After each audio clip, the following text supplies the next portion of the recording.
El doctor Ernesto Rex es economista, profesor de la Universidad Nacional de Córdoba, un hombre que ha dedicado toda su vida al análisis económico y a la función académica.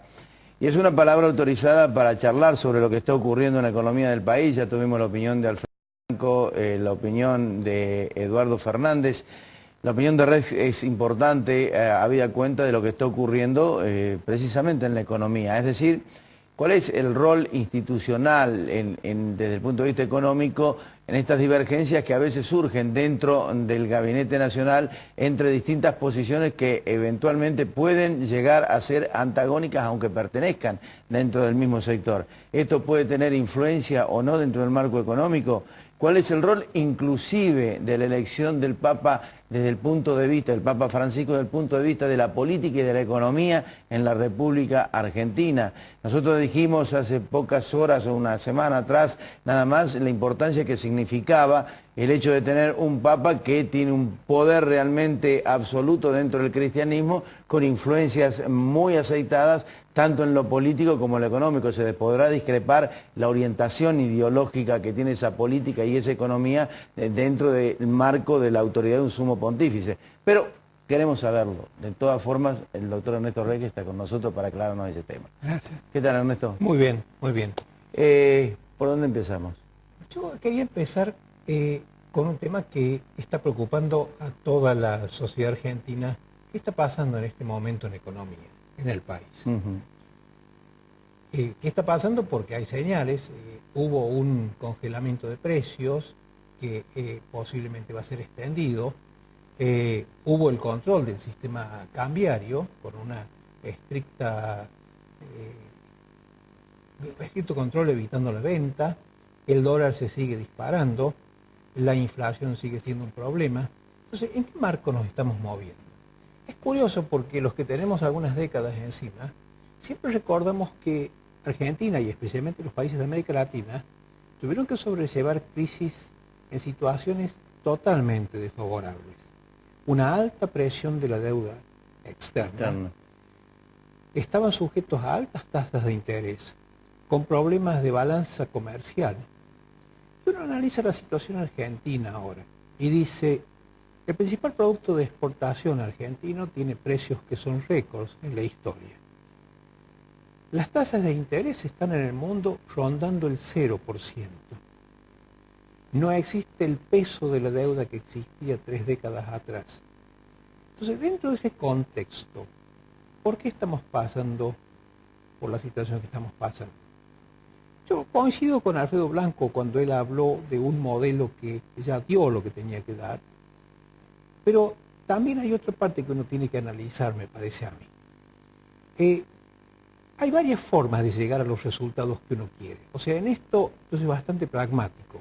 Yo tengo mi propia receta, mi propia ideología, si usted quiere, pero yo creo que hay varias formas de llegar, de aplicar los instrumentos para conseguir el objetivo que uno quiere. Pero hay una palabra clave que la mencionó también Alfredo, que es el diseño de la política. El diseño de la política, que no es ni más ni menos que implementar los instrumentos que hace falta para conseguir los objetivos, tiene que hacerse de una forma racional.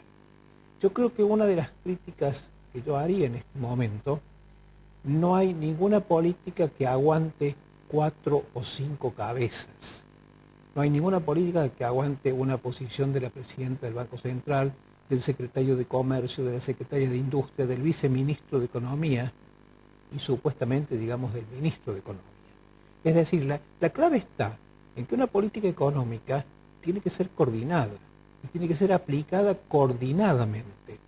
Y lo que se ve en este momento es que hay bastante desacuerdo interno respecto a cómo debe ser la aplicación de la política económica. Perdón, Ernesto, usted establece un paralelo entre aquel Néstor Kirchner que manejaba y de alguna manera era el propio diseñador del proyecto económico, y a Cristina Fernández de Kirchner sujeta a tener que consultar en 4 o 5 Bueno, es más que operadores. eso. Se ha dicho muchas veces y yo creo que la expresión ha sido muy feliz.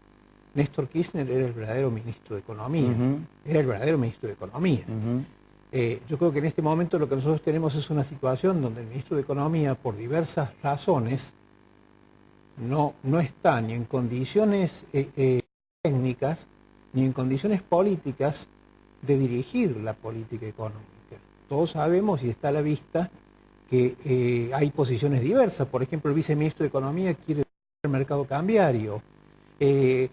Otra parte no quiere desdoblar el mercado cambiario. Secretario de Comercio. ¿No es cierto? Entonces, usted ve que así, esa tensión interna en el equipo económico hace que muchas veces las medidas que se intentan son de muy corto alcance y a veces dan el resultado erróneo. Claro. Yo creo que nosotros acá tenemos que establecer, realmente en política económica se establecen objetivos de largo plazo y objetivos de corto plazo. Y para los objetivos de largo plazo usted utiliza instrumentos de largo plazo y para los objetivos de corto plazo, instrumentos de corto plazo. Por ejemplo, una situación de corto plazo es la estabilización económica. La estabilización económica, para que se entienda, es evitar que el nivel de empleo caiga y que el nivel de inflación suba. Es un tema que ya ha sido discutido, inclusive en la doctrina keynesiana hay una fórmula muy conocida que se llama la curva de Phillips, donde se establece un cierto conflicto entre ambos. Pero, entonces, usted debe llevar una política con objetivos de largo plazo, donde el objetivo de largo plazo central es el crecimiento de la economía y la distribución de ese crecimiento. Y un objetivo de corto plazo que es controlar esa situación de presión inflacionaria que no se puede seguir ocultando. En esto va también contar con las verdaderas cifras, es decir, nosotros no podemos seguir engañándonos diciendo la inflación es esto, la inflación es aquello. Yo creo que en todas las variables económicas un consejo sano sería contar con las verdaderas cifras, con eso no se puede jugar porque de ahí está la calidad del plan que usted haga. ¿Y qué puede ocurrir, Ernesto, teniendo en cuenta el planteo que hace usted? Varias cabezas opinando sobre el diseño económico. Pero y a veces con opiniones encontradas. Por eso lo que va a pasar es que usted no va a conseguir los objetivos. Y que entonces la turbulencia va a ser permanente. Y yo creo que, no sé si Blanco lo dijo o Fernández lo dijo, yo coincidí. Cuando usted empieza ahora a dar la confianza, cuando usted empieza a crear expectativas favorables, y vive permanentemente en turbulencia, no hay posibilidad de aplicar ninguna medida, aunque la medida sea muy buena. Es decir, por ejemplo, hoy no alcanza con decir, no importa que el dólar esté a 8.50 o 8.70, porque es un mercado mínimo o ilegal. A la gente no le interesa eso. Lo que a la gente le interesa es que el dólar llegó a 8.50.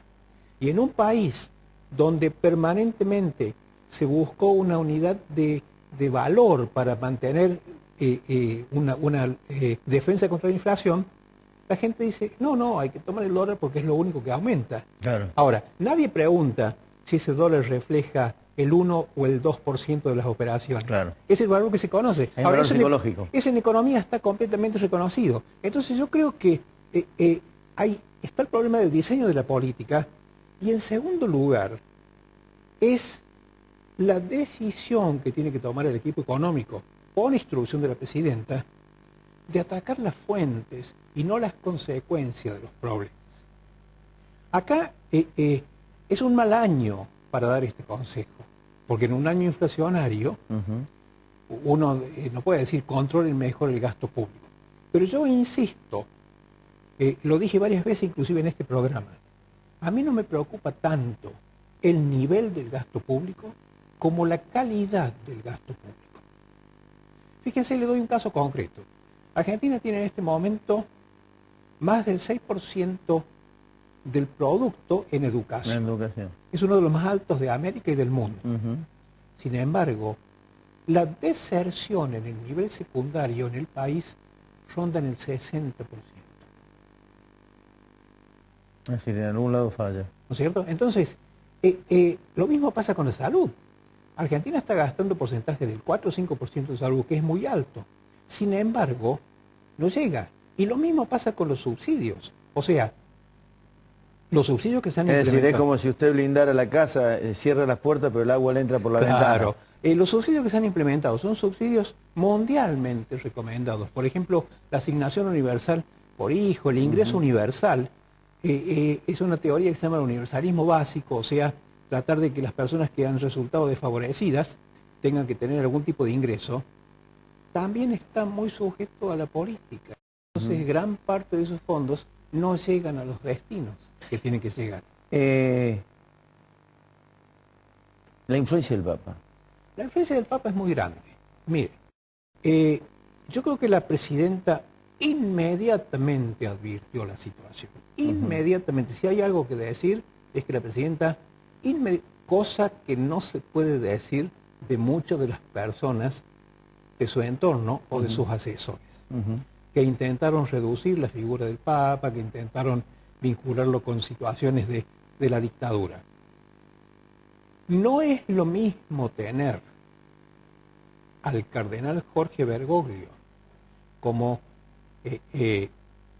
cardenal de la ciudad de Buenos Aires, arzobispo de la ciudad de Buenos Aires, en el frente, como jefe de la oposición, como muchas veces se dijo, a tener a Francisco como el jefe espiritual de 1.200 millones de personas. Hay una diferencia que la presidenta lo notó en el acto, pero la torpeza de ciertas personas no lo notaron. Yo creo que ahí la presidenta estuvo correcta cuando ordenó que cesen. ¿Por qué? Porque este Papa ha sido elegido para contrarrestar una situación muy seria del Vaticano. Situaciones de curas pedófilos, situaciones de problemas financieros. Lavado de dinero. Y este hombre vino con una señal de limpieza, pero además él vino ya desde Buenos Aires, o sea, desde Buenos Aires es reconocido que él tenía actividad con los más. Entonces, ¿por qué creo que políticamente afecta a Argentina? O sea, si el Papa hubiera sido húngaro, también sería el líder espiritual de 1.200 millones de personas.